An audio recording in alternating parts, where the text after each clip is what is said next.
Hi, I'm JL Collins, the creator-writer of Thistle Issue One, and you can find me on social media, the site formerly known as Twitter at digital_Collins, and you can find me on Blue Sky at Digital Collins, and you can find me on Linktree as JL Collins, and you're watching and listening to Two Geeks Talking. Hi, I'm Leland Bjerg, editor and letterer of Thistle. You can find me online at linktree/Leland Writes. You're watching and listening to Two Geeks Talking. Hi, I'm Schiek. I'm the principal line artist on Thistle #1, currently on Kickstarter. You can find me online at www.jschiek.com or on your favorite social media platforms at Schiekapedia. Oh, and you're watching and listening to Two Geeks Talking. Good morning, afternoon, evening, everyone. Two Geeks Talking is an entertainment industry interview show where we interview the creative people from the comic, film, TV, movie, and video game industries. And of course, I'm your host, Kurt Sasso. We are joined today by three very talented individual people. So it's not really Two Geeks Talking, it's Four Geeks Talking, but I've branded for this long, so I can't change the name of the show. But we have our creator-writer of Thistle, we have the editor-letterer of Thistle, and we have the artist of Thistle, and you've seen him on past interviews as well. We're joined by the ever-talented JL Collins, Leland Bjerg, and of course, Schiek. How are you guys doing today? Very well, thank you. Kurt. Thanks for having us. I love Zoom. I at some point I'm going to figure out how to put three people on a screen. That way it's not like... For those that don't know anything about yourselves as creative people, tell us who you are and what you're bringing to Two Geeks Talking today. Thanks, Kurt. So I'm JL Collins, Jason Collins. I am a freelance comic book writer, freelance tabletop role-playing game designer, done some actual play streaming for role-playing games, and once upon a time, I wrote a short story for Wizards of the Coast set in the Forgotten Realms. Today, I'm bringing Thistle Issue One, which is our dark fantasy survival horror comic. It is the first in what we hope to be a series, and it is the story of a elf trapped behind enemy lines fighting for his survival against the hordes of the Necromancer. It's a love letter to old sword and sorcery comics and movies and games of the past. Absolutely beautifully illustrated. We are really excited to share it with everybody, and we have a crowdfunding campaign on Kickstarter that is live right now, but we're halfway through, even a little less than halfway through by the time everyone gets to see this. And so we are really hoping that we can connect with a few more backers who have that same love for old school fantasy, sword and sorcery, Dungeons and Dragons, whatever flavor it is that you have, because this delivers all of those in spades, and we're really proud of this book. Yeah, I'm Leland Bjerg, and I am a freelance comic writer, editor, and letterer for Thistle. Provided my editor and letterer capacities. Jason and I are good friends. We're from the same region. I think a lot of indie comics collabs over the internet. It's really cool to get to work with one of my buddies who I hang out with. I'm Schiek. I am a freelance comic book artist and art professor. Existential Crisis Made Flesh. I'm bringing it as hard as I can, as often as I can, with the line art, as well as this Celtic knotwork tapestry you see behind me. I'm wrestling with my caffeine this morning and doing good. Hey, as long as everyone's caffeinated in some capacity, then that makes the day go by a lot better. That's for sure. Absolutely. I was very fortunate to read Thistle, and I have to say, beautiful colors, great characters. Like, it was very easy to read. You got really into the actual character itself. Just beautiful from page one to the end, and I can't wait to see if there's more ahead, which I do hope there is more ahead. But what is it about Thistle when you were creating this, JL, that you really had to just get the story out? Yes. So with Thistle, it's kind of a mixture of a love of all of my favorite things. So comic books and role-playing games and fantasy, sort of that desperate hero fighting for survival story that we all love so much. But with Thistle, I just had this burning urge to, if I'm going to tell a fantasy story, being a kid of the 80s, growing up on Saturday morning cartoons and Dungeons and Dragons and comic books, we read that hero's journey fantasy story so many times. We love that story. It's one of our favorite stories, but I didn't want to just retell another origin story. So I thought, what if I did this differently? What if we started at the end? What if the war is over? What if the enemy, the Necromancer, the foil for everybody, has won their campaign and has devastated everyone's homelands, and now there's one final mission of revenge to go and see if they can just get their revenge on that enemy before everything is lost forever. And so I sort of started at it from that perspective, where like, okay, there's this elf who is alone fighting behind enemy lines, desperate to survive, but also driven by a singular purpose of trying to right a wrong. It's too late to save all the people back home, but maybe it's not too late to stick it to them one last time and kind of avenge all of the fallen that you had. So a lot of those fantasy tropes and classic elements that we love, the comic is action-packed, page to page. Like, it's just filled with that singular story. But the idea that we start at the end, the tagline I sometimes use is, when is the end the beginning? Because yes, this is issue 1. There is more story to come after this, but that's only if Thistle survives this first issue, and that's only if our campaign makes it to the end of the month with enough backers to get us to print so that we can share this with everybody. That's not a call to action. I don't know what is. Leland, looking at yourself as the editor and letterer, what is it about the script of Thistle, that reading the script of Thistle, that just made you want to be the editor and letterer of this series? I mean, I am also a giant fantasy geek. I've got fantastical landscapes on my walls here, giant Lord of the Rings fan, and I'm just a giant fan of Jason too. His work is excellent. We do workshops together on a regular basis, and so I got to see Thistle come into being from, a short that he wrote. Part of it was for the comic school event that Gail Simone ran on Twitter. Yeah, back in yeah, 2020, 2021. Yeah, for Gail Simone. This has just been growing, and I've got to watch it grow. And I think Jason has succeeded in doing what I'm always looking for from a story, is stuff I love put together in a way that I haven't seen before. I think that's one of the greatest strengths of this story. Is it's sort of Lord of the Rings meets The Walking Dead meets a military survival story. I've been calling it Lord of the Rings meets Rambo. And tonally it works. It works beautifully. It's all coming together. Like, we've had a few readers say, like, this feels like Saving Private Ryan. I think Jason was surprised by that. I was totally surprised by that. But as soon as people said it, it totally resonated and was like, oh yeah, this is what this story is. The high fantasy look of it made it invisible even to us as we were working on it. Absolutely. Yeah, no, it was definitely beautiful. It almost had a hint of 1917 as well. Just that singular journey of focus, singular focus towards an end goal. Yeah, I think that was interesting too.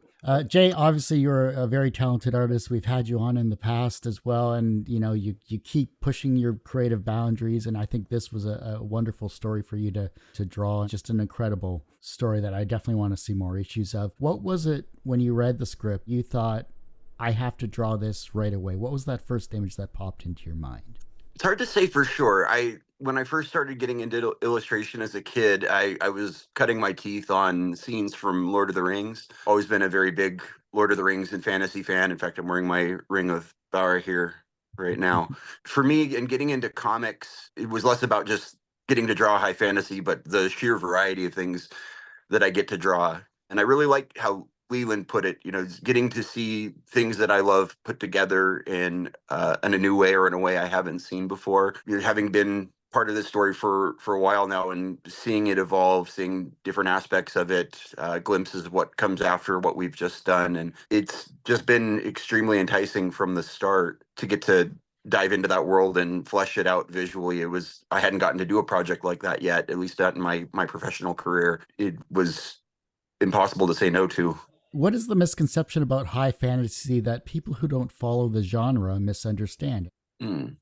Misconception, as far as misconceptions go, I mean, high fantasy has a lot of tropes. It has a lot of familiarity because it's been revisited over and over. And I, by no means, will claim to be an expert in terms of deciphering those.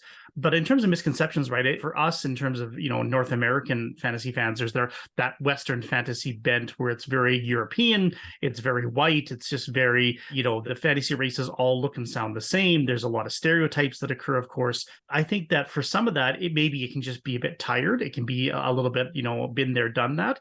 So there's always a risk of that. And so with Thistle, that's why I was conscious enough to say, okay, I don't want to do the hero's journey, and I don't want to just do elves in the forest and dwarves in the mountain, and I don't just want to have, a sort of all the classic tropes. I thought, okay, I'll take everybody out of their element. I'll put them into a desperate situation. We pretty much start with the final battle, and it just goes like gangbusters from there. And it's all about Thistle's ingenuity and his survival skills in surviving long enough to see if he can track down his enemy, how he uses his skills, how he uses his weapons, how he uses magic in creative ways, which is what Leland was talking about in terms of seeing new things. That was some of his earliest compliments, was just he really enjoyed some of the creativity and some of the action sequences and how we use the traditional things like magic weapons or spells in new and different ways, so that it's, the character being creative and surviving using their wits, not just their brawn. And that was super attractive to me in terms of a storytelling standpoint, and that was something that I dove into happily. I would come on just mostly just to agree with what Jason is saying, the familiar and tried kind of tropes, because fantasy is very much a genre, and it was a description I heard from Neil Gaiman a couple of times, where he describes genre as that thing that, you come to the story to read and you would be disappointed if it wasn't there. So it'd be like reading a Western that didn't have a shootout at high noon, or a romance without a love scene or something. And, with fantasy, there's a lot of those different aspects to it. It could be a sword fight, could be a wizard casting a spell, it could be a dragon, whatever that happens to be. And I think that it holds to those genre points. People are not going to walk away from Thistle disappointed, but they are going to see something new with it. I mean, as far as this book goes to other fantasy books out there, I'm trying to tread new ground without walking all over what Jason just said, because I think he hit the nail on the head with it. This isn't just a D&D adventure made into a comic. It's more than that. And I think that might be the perception of others that, okay, this is just more of the same. It's like the Dragonlance novel series, or things that people kind of get used to seeing out there. It's hard when you have three people answering the same question, when everyone is so well versed in the amazing styles and areas that you all love. So I'm not expecting completely different answers from these questions. If something resonates with you all, then feel free to, he did it. That's good. So don't feel like you have to answer. I'll just deal with the awkward silence. That's okay. Collaboration is always important, especially when you have multiple people. Usually when I have someone on the show, they're either a single entity where they're the writer artist, or I'll be fortunate enough to get two people on the show and they're the one's the writer, one's the artist. And the fact that we have all three of you here together, this is, I think, treading new ground, at least in terms of an interview style for me, because everyone is well versed in their respective areas. But what is it about working with each other that makes the process smoother? I'm going to cede my time to let Jay and Leland talk, because they've collaborated on several stories now, but I wanted to take a quick moment to plug the fourth member of the team who couldn't be here with us, and that's our colorist, WK Sahadiwa. She's an Indonesian colorist, so the time zone difference makes it difficult for her to join these sessions sometimes. But I wanted to make sure that everybody knew, when they're looking at the colors of the book, that there's a fourth member of the team who's just absolutely elevated this book to another level. And the compliments that we've had on the colors from her contribution have just been amazing. And so I wanted to make sure that we, get her name out there as well, so people can look her up and find her as well. My short answer before I let the team talk is that the collaboration on this story is the reason why it looks as good as it does. It's the reason why we have just created something that we're so proud of, because we all just respect each other's expertise, but we all contribute, we all challenge each other, come up with new ideas. I have written things for Jay that he has said, this is great, but it totally doesn't work, and I'm going to fix it. And then he went to work and he was absolutely right, and he fixed it. So there's no egos in the room. Everybody is here to serve the story and to make it the best it possibly can be, and to work with each other's strengths. And I absolutely want Jay and Leland to speak to that, because I know they've collaborated a couple of times, and their collaboration is getting stronger as they go. I've had the privilege of working with Jay quite a bit. When I first lettered Jay's art, I found it quite challenging. He's got a softer sort of style. He uses softer brushes. It's basically the antithesis of the vector art that's standard for lettering in comics. At first, it was a real challenge to come up with balloon styles and sound effect styles that felt natural with his art. A personal pet peeve of mine is a comic with a different sort of, an art style other than hard outlines and cell shading, like a beautiful painterly looking comic, or an actual hand painted comic, and then somebody's just put a vector word balloon on top with a hard, perfectly straight line around it. It just clashes so hard for me. So the first couple of projects Jay and I did together, I was experimenting with different balloons and figuring out how to get things sitting nicely in the art. But it really, how lucky I was, because it leveled me up a ton having to meet that challenge. And I still feel like I've got stuff to figure out, but at this point, I think I've lettered about 150 pages or more of Jay's work, and it feels really good now. It feels like we're in a good place, and I've got a handle on his art, and it's so cool to get to make beautiful things together and be sent these amazing pages that he does, and add those extra touches. And lettering's a small job, but it's an important job in comics. You can, as people point out, a letterer can sure ruin. The letterers might not get a lot of credit, but they can sure ruin a comic fast. So, I'm always trying to not ruin Jay's pages and just enhance them and bring them to life. Comics page without the letters is half alive. There's something about the words causing you to linger on particular panels that, and lead you through the page, that really does make a comic breathe in a way that, even a gorgeous page alone, it's not quite the same. That was the one thing I noticed. Well, one thing I didn't notice was the fact that it was so subtle. It just was a part of the page that I was going along panel by panel, reading through it and not realizing I was reading, because it was just, everything just looks. Oh, well, thank you. That is literally the best compliment a letterer can get. Yeah, absolutely. I mean, you match the style, the watercolor style with Jay's work. You match the colorist's style as well. Like, I think all in all, it was just a really beautiful read from start to finish, and I was immersed, as I mentioned previously. It's just, I think that there's so much more that can be told, and I really want this campaign to succeed for sure. And now I'll let Jay talk about the art, because I'm gushing now at this point. So I think what's helped make us work as a team is the sort of, call us like a parallel party. It's almost like this project has been a D&D game in itself, and we're all cooperating and collaborating together to bring about a shared goal. And in a way, it feels very much like that. And we're all aware of each other's specific skills and abilities, our talents, perhaps some of our, say, areas of opportunity, how well that has just synthesized to create what we've got. And, working with Leland on Hush Ronin, there's a 9-panel grid from Hush Ronin #2 that I'm thinking of. And something that I try to shoot for with the line art is, if this page never had any lettering on it, would it still carry the story idea across? Would there be enough visual information here for the reader to get the sense of what is still going on? And there's certainly some pages where I feel like that's left a bit ambiguous on my end. Leland has come in and he's just been the better half. He completes the art with what he does. I feel like letterers don't get enough credit for what they do. Liken it to like the sound design on a film, where you can have the best quality video or film or visuals, 4K, what have you, but if you've got bad audio, it's an unwatchable movie. And in the same way, a comic with bad lettering becomes completely unreadable. That long time collaboration with Leland, I think, has helped a lot with the alley-oop or the assist. I know I can pass the ball into his court with a little spin on it, and he's going to catch it and sink it. Good sports references. That's really well done. And Kurt, you talk about just enjoying reading the book, that you didn't feel like you were reading a comic and seeing all the parts of it. You were just enjoying the story, which, as Leland said, is an immense compliment.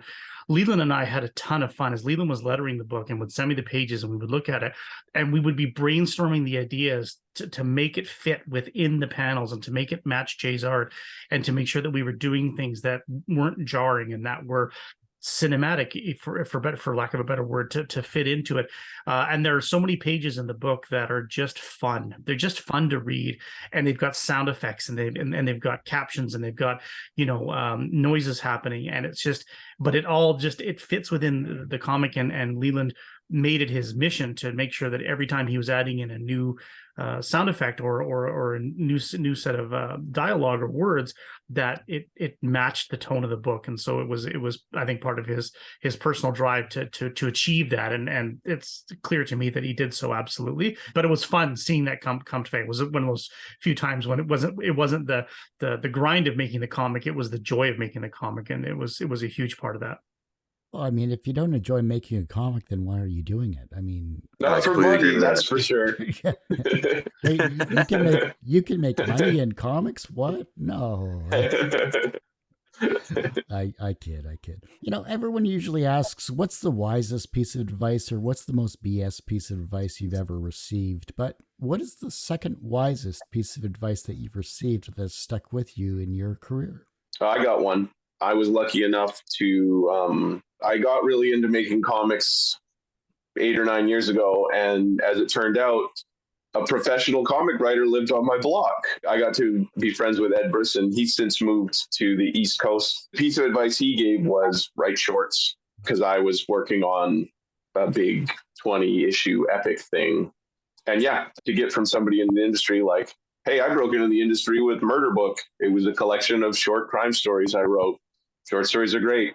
And I took that advice and ran with it and started making my own shorts and finishing things and building collections out of short stories. And that's some wisdom that I spread to everybody that I talk to. In terms of recent times, the classic advice for every writer, which is write every day or write, a set amount, and just make sure you keep at it, so forth and so forth. But a recent one that it's like an advice to myself. It's advice that my spouse and I talk about with each other.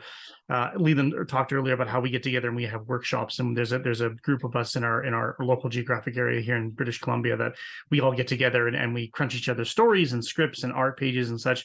And the energy and the enthusiasm that always comes out of those workshops is always just so invigorating. And life has thrown me a curve lately where I've not been able to go to those workshops as frequently as I once did.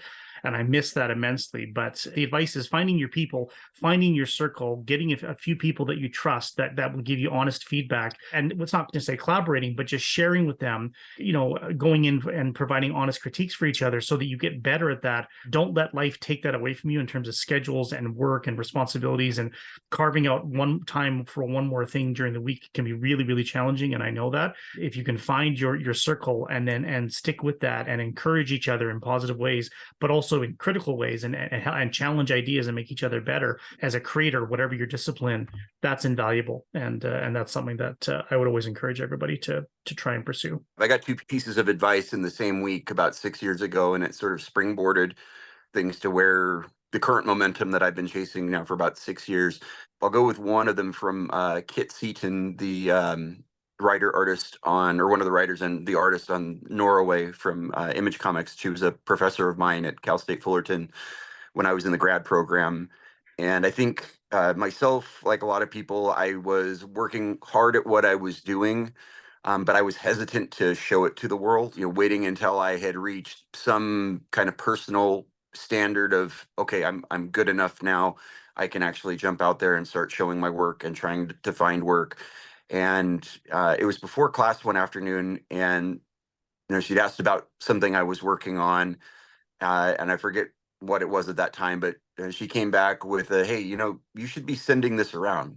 Get this pitch out there. There's no reason that you can't be working professionally while you're still in school. I acted on that. In fact, I think the pitch was probably one of the original iterations for Hush Ronin. And I got another piece of advice from Marco Finnegan that same week to start advertising my availability on what was then, of course, Twitter. Those two things changed everything for me. Is there anything I haven't touched on you'd like me to ask you during this interview? One thing, Kurt, that I'd want to make sure that everybody knows, because with crowdfunding comics and such, there's a lot of variety in terms of the status of projects.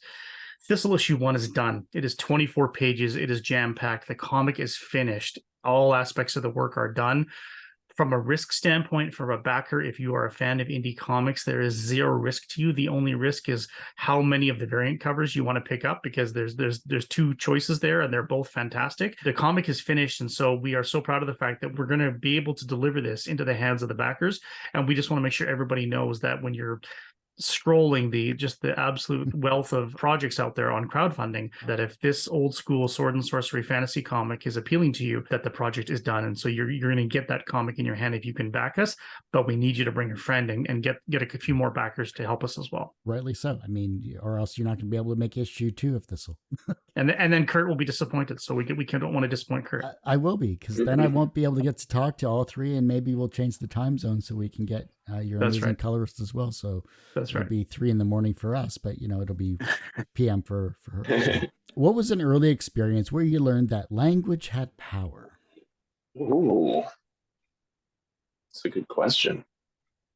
When I was in grade 9, I wrote a epic poem about being in a plane crash and being captured by a cannibalistic monster. It was kind of inspired by the sort of poems that Bill Watterson would write. I'm thinking of A Nauseous Nocturne from the intro to one of the Calvin and Hobbes anthologies. I remember how delighted my teacher was and like getting laughs from my classmates, how exciting I found that.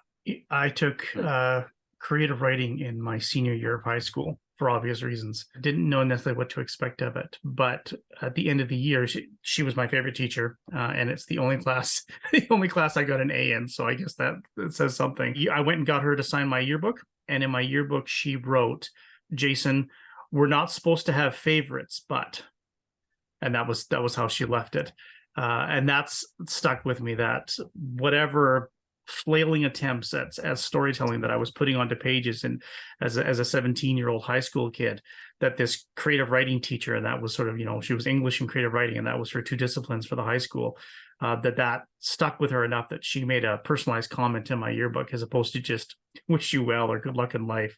That was something that stuck with me, and it's still stuck with me to this day, obviously, for a long time, because I made an impression upon her so much that she wanted to let me know. I love that. It's great having supportive people and teachers in your lives to make your creativity worthwhile.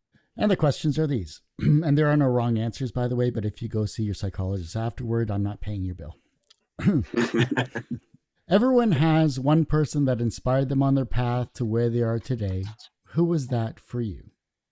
I don't want to say it's a cliched answer, but I guess for me, especially when I think about my comic book writing, the person that inspired me to write the types of stories I'm trying to tell now was Frank Miller, and that was his run on Daredevil, because I was a big superhero fan, of course, growing up in high school, and as all of us were, and collected all those comics. But I didn't discover Miller's run on Daredevil until I was in my 20s, late teens, early 20s, and I was done high school, and I was starting to collect comics, and I found a story that was very adult in its tone and in its consequences.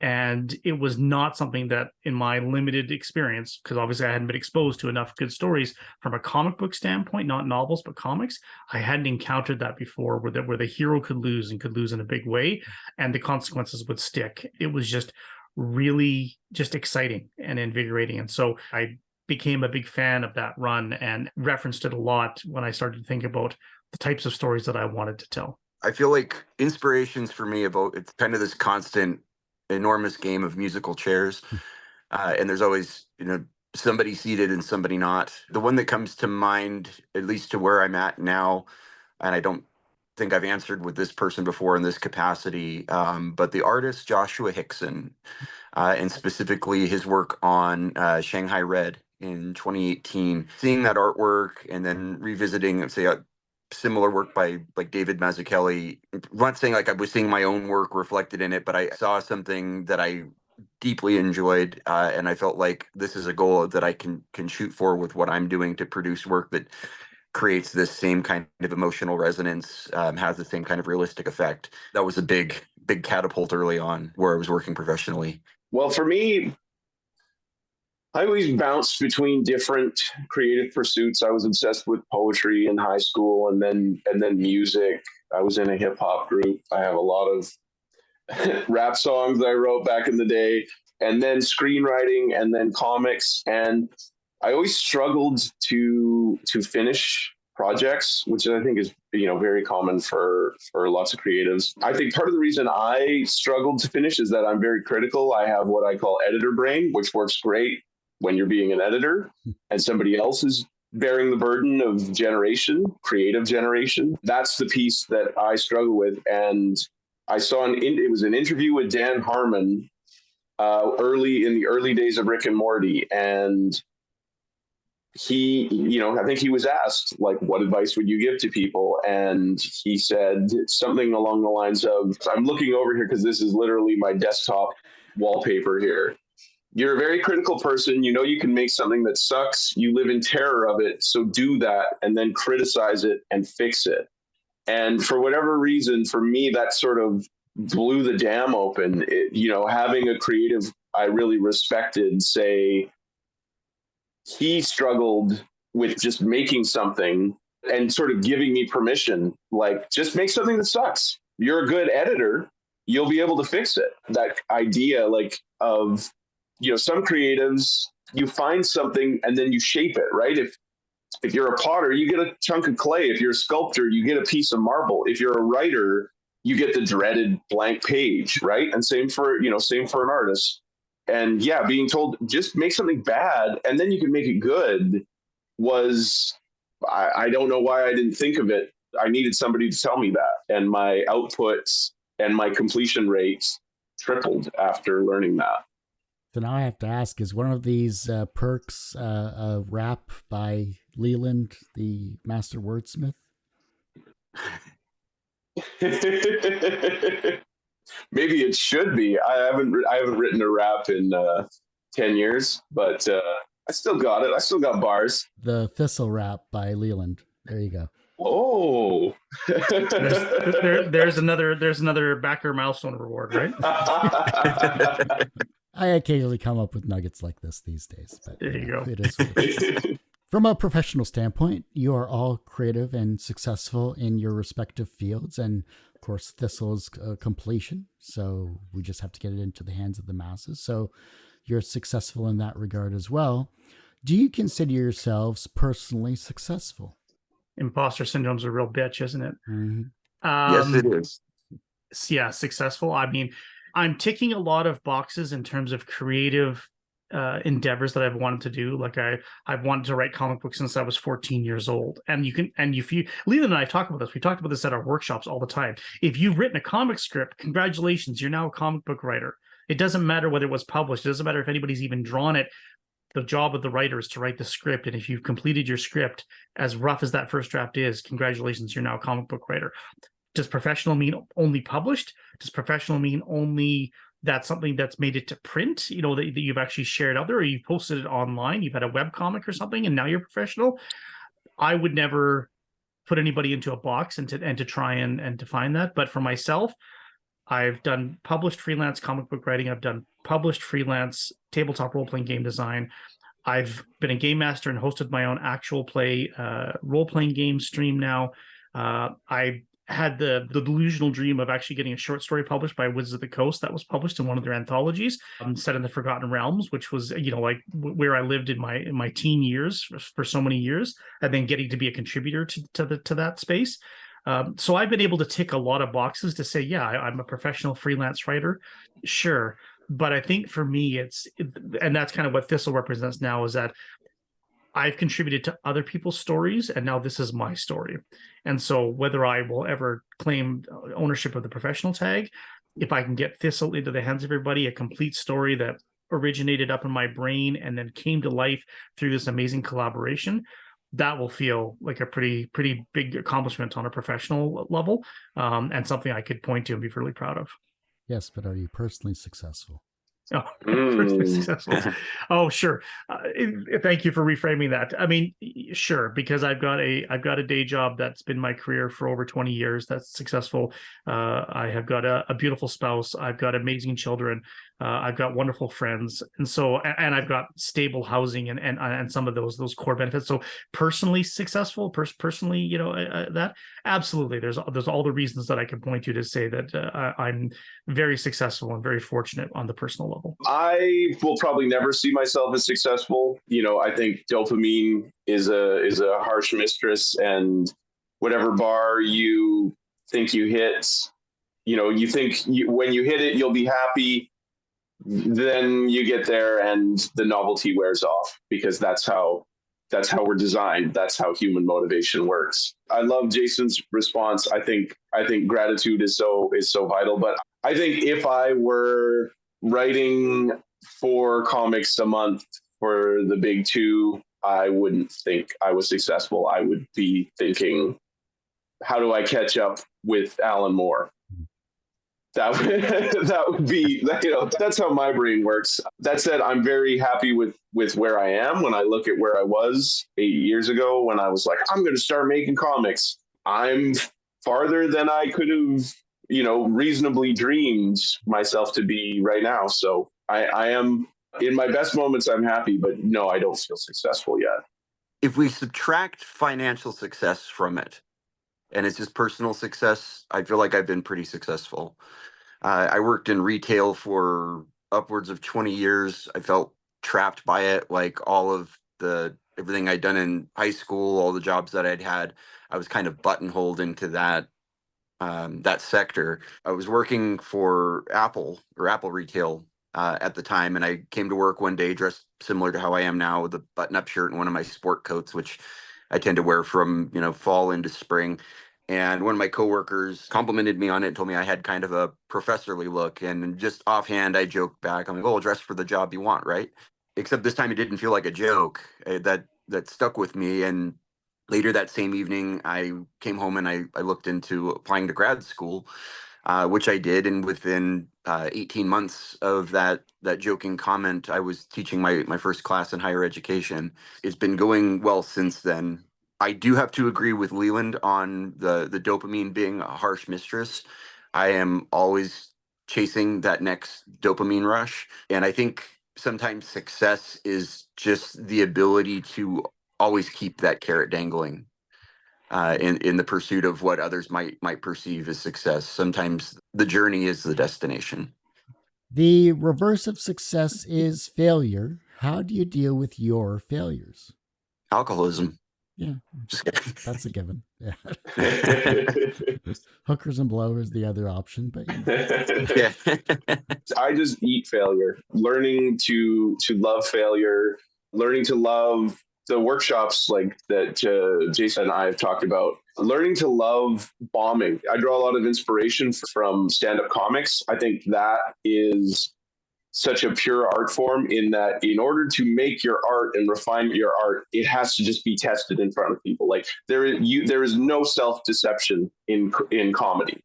Either what you do makes people laugh or it doesn't.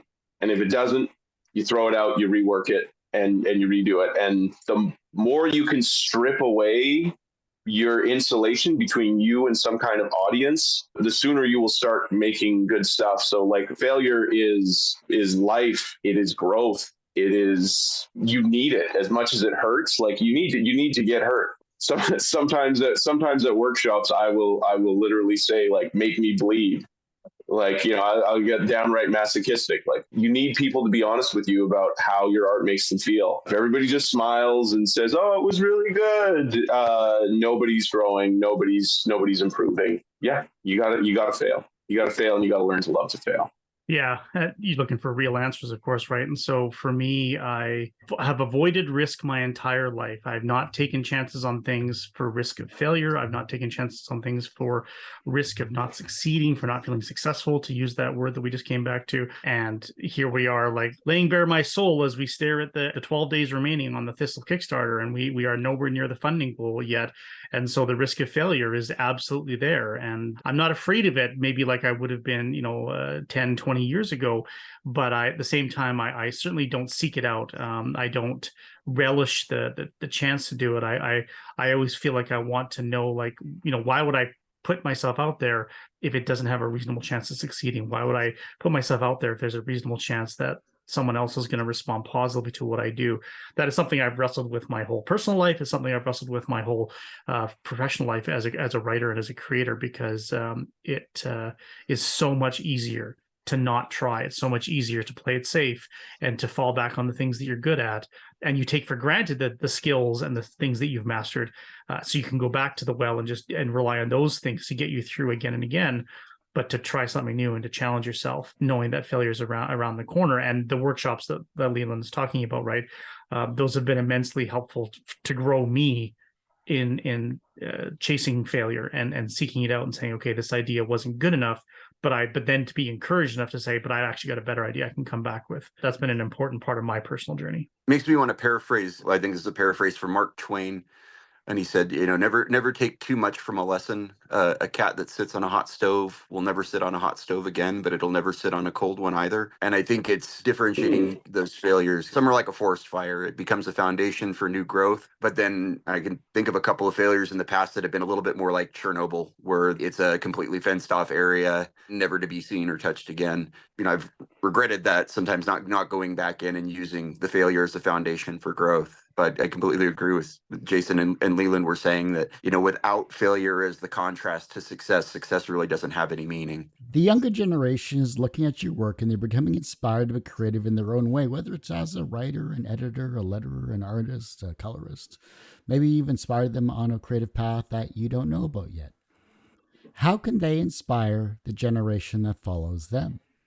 Well, I'm going to steal Leland's line a moment ago where he talked about gratitude. Gratitude is very inspiring to me because it sometimes can be in short supply these days. And gratitude is something that really permeates the independent comics community. And for all the cesspool that is social media, right, there are these little moments of gratitude that shine through. That's inspiring. And you see established, professionals, established creators encouraging and inspiring younger and the next generation and the next generation of creators coming up to follow in their footsteps, but also to blaze a new trail, to not just do what they've done, but to do something new. But I think that piece is so important, because otherwise then you're just alone in the void trying to create something for yourself. And some people can do that and be successful, but I think that support and that acknowledgement from those that came before you, that you can do this, and then when you succeed at whatever it is that you're attempting, you're going to be the inspiration for those that follow as well. And I think a lot of that stems from gratitude, thanking somebody for their contribution, thanking somebody for sharing something with you, whether you enjoyed it or not, that's okay. But just the acknowledgement to keep trying, it makes all the difference in the world. It has to me. And one of my favorite parts of being part of the independent comics community is getting to just signal boost everybody else whenever I can to say, hey, listen, I so appreciate that you're putting your work out there. It's inspiring me to try and do the same. Anything that crosses generational boundaries is true. I think the most important thing, if you want to inspire the next generation, is to be honest. And that can be very difficult. You got to be willing to be vulnerable, right? You got to be willing to share the dark parts of yourself. When I think about one of the, a book that I carry with me forever, it's Lord of the Rings. And that is just a grim interrogation of the corruptibility of even children. That book was vital to me. That book helped, I read that book when I was 11 or 12. And that book really helped me think about and reflect on my own aggression and my own, and peer pressure and my desire to fit in as a teenager. Like, that's a story that I will carry with me forever. And, it's about confronting something real and a little scary about human nature. I think for me, it's openness and accessibility. And a lot of the people that have inspired me have had a lot about visibility, not necessarily like having access to the person or their life, being honest with the work, being honest in what you're doing, and just staying true to that work ethic, I think is a big part of it. Where success starts to snowball or people become wildly successful, I think there's a bit of amnesia that happens with their origin story, and it can be difficult to see others who are along the same path that you've just climbed. And it's being somewhat, say, irresponsible to not leave things behind you that will help them follow that same path that you are currently on. If your life was a comic book, what would its title be? And what would its soundtrack be? Well, the soundtrack would be easier for me to answer because I listen to so much instrumental movie, cinematic music, right? I mean, I'm wearing the shirt, right? Never tell me the odds. John Williams, just is the soundtrack to half my life, I'm sure. Yeah.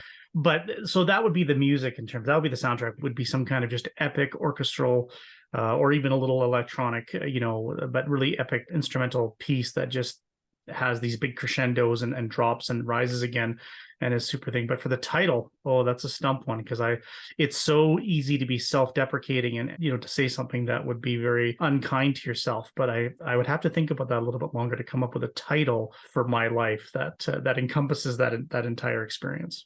I don't know. I think your shirt kind of would be a good enough title. And I don't disagree with you, so let's go with that. I do like that. I do like that, actually. That's a good answer. Maybe mine, if I'm not going to be self-deprecating, I will follow JL's lead and I will not be self-deprecating.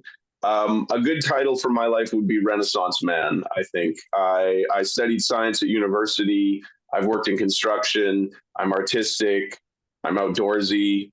I feel like a well-balanced person who's got lots of different interests that I've pursued to high levels. As far as the soundtrack, I feel like it might be kind of epic, but it would have a comical undertone. I think my life, were it to ever be made into a good movie, it might be scored by Danny Elfman. Nice. There'd be lots of bouncy horns. With Willow Wonky as your narrator. Yeah. I've got maybe two. Insert pithy title here, or Eternal Doom Scroll of a Feckless Mind. Nice. And it would probably be an all-instrumental or like a symphonic Beatles score. I'd almost go back to the 8 or 16-bit days of good old retro music, that we used to love on the NES and things like that. But Yeah. Some MIDI keyboard stuff. Yeah. I played LucasArts video games way too much, and the Indiana Jones and the Last Crusade soundtrack in MIDI format was a bit of my jam. So. Oh my goodness, I played the heck out of that game as a kid. Monkey Island, Zack McCracken, yep. I could never get past one of the guards in the Nazi castle. Yeah, that was a tough one because he had two guards coming. Yeah. We'll talk about that. When I was of that age, I would put Ninja Gaiden 1 into my NES, and it had a really cool ninja duel with a MIDI soundtrack that went over it. I would just let that repeat. I would just hit reset so that it would repeat. It would reload the cartridge every time. I wouldn't even play the game because the game was stupid hard. But I loved that little soundtrack, and I would play it on repeat for no other reason than I was the biggest geek in the world. So all three of you went with the instrumental type soundtrack is very telling in the sense that I'm the same way. So I hate to say it, and we could reminisce easily about our childhoods for the next hour or two, but I have to say that ends this particular episode of Two Geeks Talking. I want to thank all of you for coming on the show. It's been a real pleasure. Thanks for having us. Thanks, Kurt. Thank you so much, Kurt, for your time today. Before I let you all go, where can we find you? How can we support you? Where is this amazing Kickstarter campaign? When does it end? And any other social media you would like to promote? So Thistle Issue One is on Kickstarter now. There are only 12 days remaining. We are falling short of our funding goals, so we need everybody's support for this amazing sword and sorcery fantasy comic. There's also a Linktree, Thistle the Comic on Linktree, Thistle the Comic Book, apologies, on Linktree, which has the link to the Kickstarter, it has the link to the socials for the campaign, and it has links to all of our media appearances and all of the interviews, and we will, of course, have Two Geeks Talking added to that Linktree as well very soon. You can find myself on the site formerly known as Twitter at digital_Collins, and you can find me on Blue Sky at Digital Collins. And I've also got a link tree for all my other role-playing game work and my actual play work on JL Collins on Linktree. So you can find me there as well. And you can find me at Linktree/Leland Writes. All my other stuff is available through there.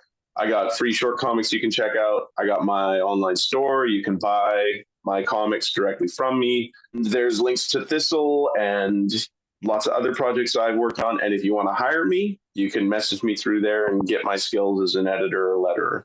You can find me at www.jschiek.com. It's JSCHIEK. And on social media, I keep it easy by using the same handle on all platforms: X, Instagram, Threads, Blue Sky.